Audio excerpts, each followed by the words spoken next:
الحمد لله رب العالمين والصلاة والسلام على أشرف الأنبياء والمرسلين نبينا محمد وعلى آله وأصحابه أجمعين وبعد. عن ابن عمر رضي الله عنهما قال كان رسول الله صلى الله عليه وسلم يعتكف العشر الأواخر من رمضان. متفق علیہ. محترم حاضرین و حاضرات، ناظرین و ناظرات، ہم اور آپ رمضان المبارک کا آخری عشرہ اللہ کی توفیق سے گزار رہے ہیں. رمضان کے آخری عشرے میں آپ صلی اللہ علیہ وسلم کے جو معمولات تھے، آپ صلی اللہ علیہ وسلم کے جو اعمال تھے، نشاطات تھے، ان میں سے ایک اہم عمل آخری عشرے میں آپ صلی اللہ علیہ وسلم کا اعتکاف کرنا تھا.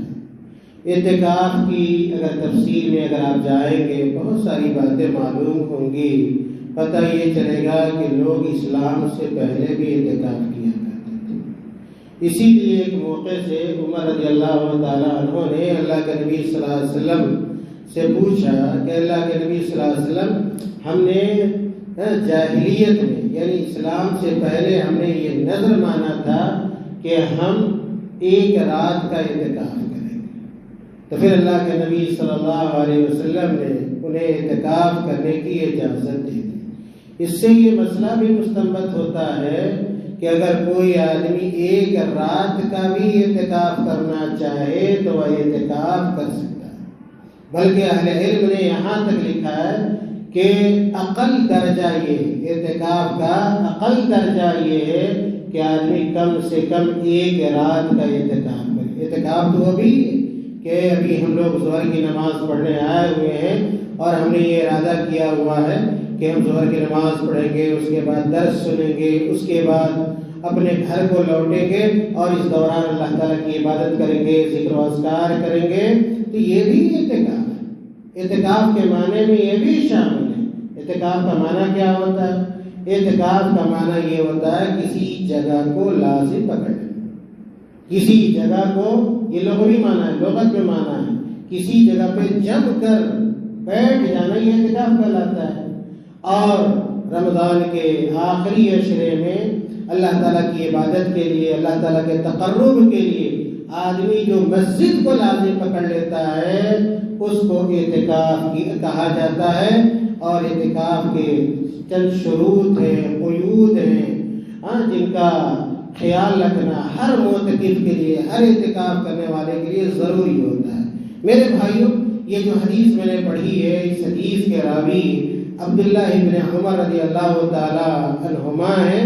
اور یہ عبداللہ عمر رضی اللہ تعالیٰ عنہ کے صاحبزادے ہیں، ان کے بیٹے ہیں اور صحابی رسول ہیں. کہتے ہیں کہ کان رسول اللہ صلی اللہ علیہ وسلم یعتکف العشر الاواخر، کہ اللہ کے نبی صلی اللہ علیہ وسلم رمضان کے آخری عشرے کا اعتکاف کیا کرتے تھے. اگر حدیثوں کو ہم لوگ پڑھیں گے تو پتہ چلے گا کہ اللہ کے نبی صلی اللہ علیہ وسلم نے رمضان کے پہلے عشرے کا بھی اعتکاف کیا، دوسرے عشرے کا بھی اعتکاف کیا ہے. جب اللہ کے نبی صلی اللہ علیہ وسلم کو یہ بتلایا گیا کہ یہ لیلۃ القدر رمضان کے آخری عشرے کی تاک راتوں میں ہوتا ہے، تو پھر اللہ کے نبی صلی اللہ علیہ وسلم رمضان کے آخری عشرے کا اعتکاف کرنے لگے. اللہ کے نبی صلی اللہ علیہ وسلم سے متعلق یہ بھی معلوم ہوتا ہے کہ آپ صلی اللہ علیہ وسلم نے 20 دنوں کا بھی اعتکاف کیا، 20 دنوں کا بھی اعتکاف کیا ہے.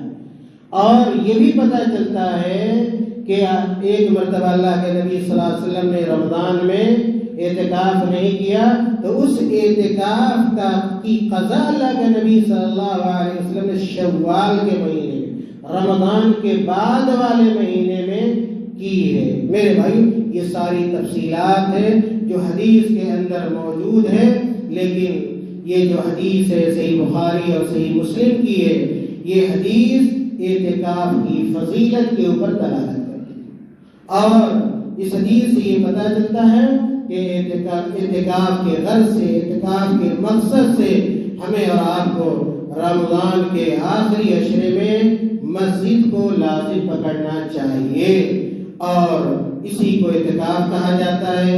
اللہ کے نبی صلی اللہ علیہ وسلم تا حیات، اللہ کے نبی صلی اللہ علیہ وسلم تا حیات رمضان مبارک کے آخری عشرے کا اللہ تعالیٰ کی اطاعت کے لیے، اللہ تعالیٰ کا تقرب حاصل کرنے کے لیے اعتکاف کرتے رہے، اور ہر وہ کام جس کو اللہ کے نبی صلی اللہ علیہ وسلم نے اللہ کی اطاعت اور بندگی کے لیے کیا ہو، اللہ تعالیٰ کا تقرب حاصل کرنے کے لیے کیا ہو، وہ ہمارے لیے کیا ہو جاتا ہے؟ ہمارے لیے مندوب ہو جاتا ہے، ہمارے لیے مستحب ہو جاتا ہے۔ مندوب اور مستحب کس کو کہتے ہیں؟ مسنون کو کہا جاتا ہے۔ پتہ یہ چلا کہ اعتکاف سنت ہو، اعتکاف اللہ کے نبی صلی اللہ علیہ وسلم کی سنت مبارکہ ہے۔ اعتکاف کے حوالے سے ایک مسئلہ یہ ہمیں ذہن میں رکھنا چاہیے کہ اعتکاف ہر اس مسجد میں کرنی چاہیے، اعتکاف ہر اس مسجد میں ہونا چاہیے جس میں باجماعت نماز ہوتی ہے، جس میں باجماعت نماز ہوتی ہے۔ اگرچہ جمعہ کی نماز نہ ہوتی، جمعہ والی نماز جامع مسجد اگر نہیں ہے کوئی بات نہیں، لیکن اگر باجماعت نماز ہوتی ہے تو اس مسجد میں ہم اعتکاف کر سکتے ہیں۔ لیکن اگر جامع مسجد میں، ایسی مسجد میں جس میں جمعہ کی بھی نماز ہوتی ہے، اگر کوئی آدمی اعتکاف کرتا ہے تو یہ زیادہ بہتر ہے، جیسا کہ اہل علم نے اس کی طرف اشارہ کیا ہے۔ اعتکاف سے متعلق دوسرا مسئلہ جو ہمیں اپنے ذہن میں رکھنا چاہیے کہ جو آدمی اعتکاف کرنا چاہ رہا ہے اس کو چاہیے کہ 21ویں کی رات مسجد میں گزارے، اور رات کہاں سے شروع ہو جاتی ہے؟ سورج غروب ہونے کے بعد ہی سے رات شروع ہو جاتی ہے۔ جیسے کل 20واں جو روزہ تھا اس کے بعد جب دن ختم ہوا تو جو رات شروع ہوئی تھی وہ 21ویں کی رات تھی، تو جن لوگوں کو اعتکاف کرنا ہوتا وہ لوگ کل ہی مغرب سے پہلے، سورج غروب ہونے سے پہلے مسجد میں آ جاتے تاکہ مکمل 10 دن اور 10 رات وہ مسجد میں اعتکاف کی نیت سے گزار سکے۔ میرے بھائیوں، اس حوالے سے اللہ کے رسول صلی اللہ علیہ وسلم کی حدیث آتی ہے۔ ابو سعید خدری رضی اللہ تعالیٰ عنہ اس حدیث کے راوی ہیں، کہتے ہیں کہ من کان اعتکف معی فلیعتکف العشر الاواخر۔ اللہ کے نبی صلی اللہ علیہ وسلم نے کہا کہ جو میرے ساتھ اعتکاف کرنا چاہتا ہو اس کو چاہیے کہ رمضان کے آخری عشرے کا اعتکاف کرنا چاہیے۔ اعتکاف کے بہت سارے مقاصد ہوتے ہیں، بہت سارے اس کے اہداف ہیں، جس میں سے ایک اہم ترین مقصد جو اعتکاف کرنے کا ہوتا ہے کہ اللہ رب العالمین ہمیں اور آپ کو لیلۃ القدر کا ثواب عطا فرما دے۔ اس لیے کہ زیادہ امکان یہ ہوتا ہے کہ رمضان مبارک کے آخری عشرے کی تاک راتوں میں یہ لیلۃ القدر ہوتا ہے، اور جو تاک راتیں ہوتی ہیں ان میں سے پہلی جو رات ہوتی ہے وہ 21ویں کی رات میرے بھائیوں ہوا کرتی ہے۔ اور آخری عشرے میں جو ہم لوگ اعتکاف کرتے ہیں اس کے بڑے فائدے ہیں کہ آدمی اپنی ہر طرح کی چھوٹی بڑی مشغولیات سے الگ ہو کر، کنارہ کش ہو کر 10 دن اور 10 رات مسجد میں اللہ کے لیے گزارتا ہے، اور ہمہ تن و گوش ہوتا ہے اللہ رب العالمین کی یاد کی طرف، اس کے ذکر اور فکر میں لگا رہتا ہے، اللہ تعالیٰ کی عبادت کرنے میں جٹا ہوا ہوتا ہے۔ اسی لیے معتکف کو یہ منع کیا کہ اس بات سے منع کیا گیا ہے کہ اعتکاف کی حالت میں عورتوں سے میل جول نہیں کر سکتا، اور اپنی اگر بیوی ہے اس کا بوسہ بھی نہیں لے سکتا، ہم بستری بھی نہیں کر سکتا،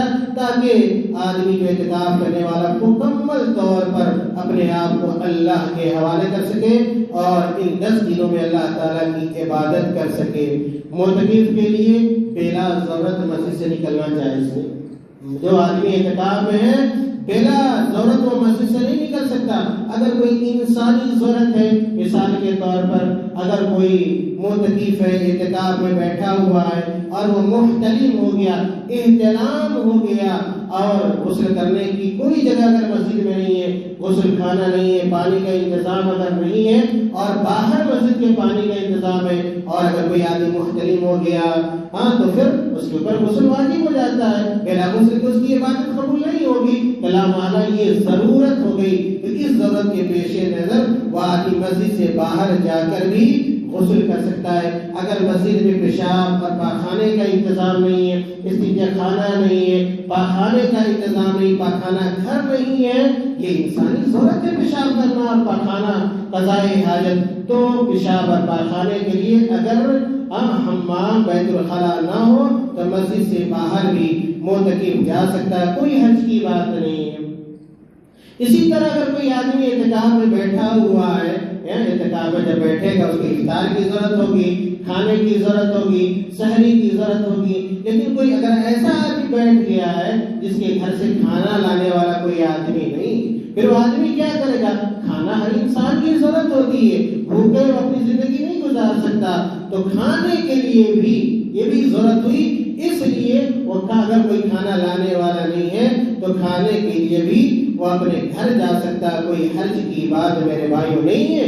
حضرت عائشہ رضی اللہ تعالیٰ عنہا اللہ کے نبی صلی اللہ علیہ وسلم کے بارے میں بتلاتی ہیں کہ کان رسول اللہ صلی اللہ علیہ وسلم لا يدخل البیت الا لحاجۃ اذا کان معتکفا۔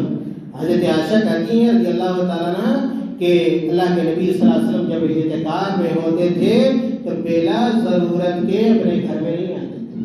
اللہ کے نبی صلی اللہ علیہ وسلم گھر وہی بغل میں تھا، مسجد نبوی اللہ کے نبی صلی اللہ علیہ وسلم کے گھر میں کوئی بڑا فاصلہ نہیں تھا، لیکن پھر بھی اللہ کے نبی صلی اللہ علیہ وسلم بلا ضرورت کے اعتکاف کی حالت میں اپنے گھر میں نہیں جاتے تھے۔ حضرت عائشہ کہتی ہیں اگر ضرورت ہوتی تب اللہ کے نبی صلی اللہ علیہ وسلم آتے، اگر کوئی ضرورت کوئی حاجت نہیں ہوتی تو اعتکاف کی حالت میں نہیں، اعتکاف کی صورت میں اللہ کے نبی صلی اللہ علیہ وسلم گھر میں نہیں آتے تھے۔ اگر کوئی آدمی اعتکاف کی حالت میں اور چاہ رہا کوئی اور دیگر نیکی اور کام میں شریک ہو جو مسجد کے باہر ہو رہا ہے تو پھر ایسے کاموں میں اگرچہ وہ نیکی اور ثواب کا کام ہے لیکن اعتکاف کی حالت میں وہ مسجد سے نہیں نکل سکتا۔ مثال کے طور پہ کوئی آدمی بیمار ہے، کوئی آدمی پڑوس میں بیمار ہے اور ایک آدمی حالت اعتکاف میں کسی کے ساتھ کوئی حادثہ ہو گیا، کوئی ایکسیڈنٹ کر گیا اس کا رشتہ دار اور وہ مسجد میں اعتکاف کر رہا ہے، اب یہ چاہ رہا ہے کہ عیادت کرنے جائے اور اس کی خبر خیریت پوچھنے جائے تو اعتکاف کی حالت میں نہیں جا سکتا۔ یہاں تک کہ بعض اہل علم یہ کہتے ہیں کہ اگر کسی کی موت ہو جائے، کسی کی موت ہو جائے تو وہ اعتکاف کرنے والا آدمی جنازے میں بھی شریک نہیں ہو سکتا ہے۔ میرے بھائیوں، اس لیے اعتکاف کرنے والے آدمی کو ہمیشہ اپنے ذہن میں اعتکاف کی حکمت کو رکھنا چاہیے اور اپنے سارے کے سارے اوقات کو نماز میں، قرآن کی تلاوت میں، دعا کرنے میں گزارنا چاہیے۔ کوئی ایسا وقت معتکف کا ایسا نہ جائے جس میں وہ کوئی نیکی اور ثواب کا کام نہ کرے۔ اسی طرح اگر اعتکاف کی حالت میں اگر وہ آدمی چاہ رہا ہے کہ دین کا علم حاصل کرے، شریعت کا علم حاصل کرے، توحید سے متعلق کتاب پڑھے، تفسیر پڑھے، حدیث پڑھے، اس طرح کے دروس میں شریک ہو یا اس طرح کے دروس میں بھی اپنے وقت کو گزارے تو اس کی بھی اس کو اجازت ہے، جیسا کہ اہل علم نے اس کی طرف اشارہ کیا ہے۔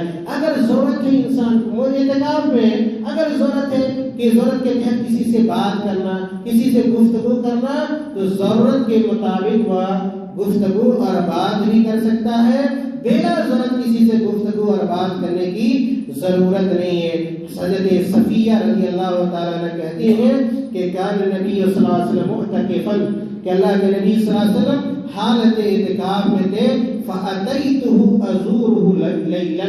حضرت صفیہ اللہ کے نبی صلی اللہ علیہ وسلم بیوی ہیں، کہتی ہیں کہ اللہ کے نبی صلی اللہ علیہ وسلم حالت اعتکاف میں تھے اور میں اپنے گھر سے اللہ کے نبی صلی اللہ علیہ وسلم کی زیارت کرنے آئی۔ کیا پتہ چلا؟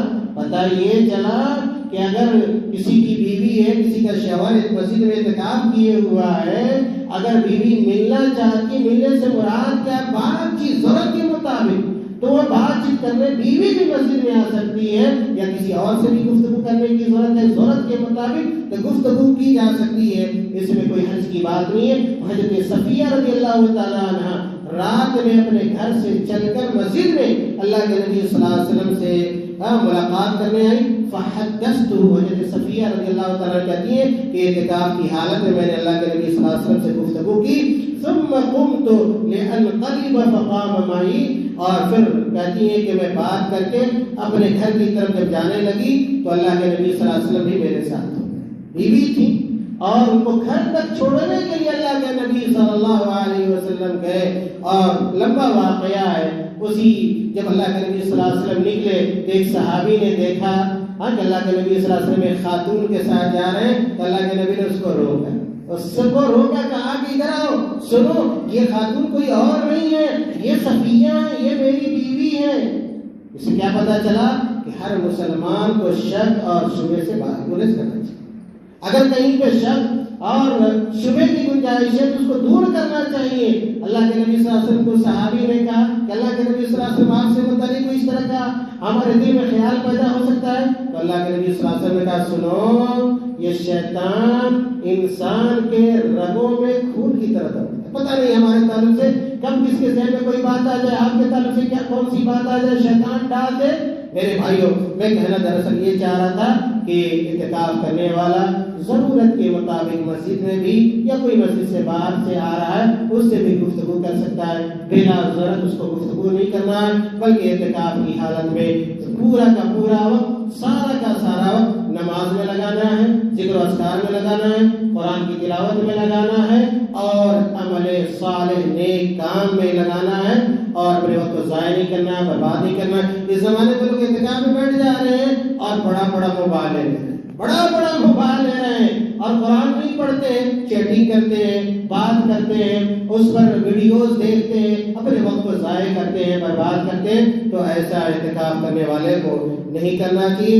اعتکاف کے مقصد کو ہمیشہ اپنے سامنے رکھنا چاہیے. اللہ تعالیٰ ہم تمام لوگوں کو اس رمضان کے آخری عشرے سے زیادہ سے زیادہ فائدہ اٹھانے اور جو کوتاہیاں غلطیاں ماضی میں ہم سے سرزد ہو گئی ہیں, اللہ تعالیٰ سے ہمیں معافی مانگنی چاہیے, کثرت سے استغفار کرنا چاہیے, اپنے وقت کو دین کے کاموں میں, شریعت کے کاموں میں اور نیک عمل میں لگانا چاہیے. آمین. وآخر دعوانا الحمدللہ رب العالمین.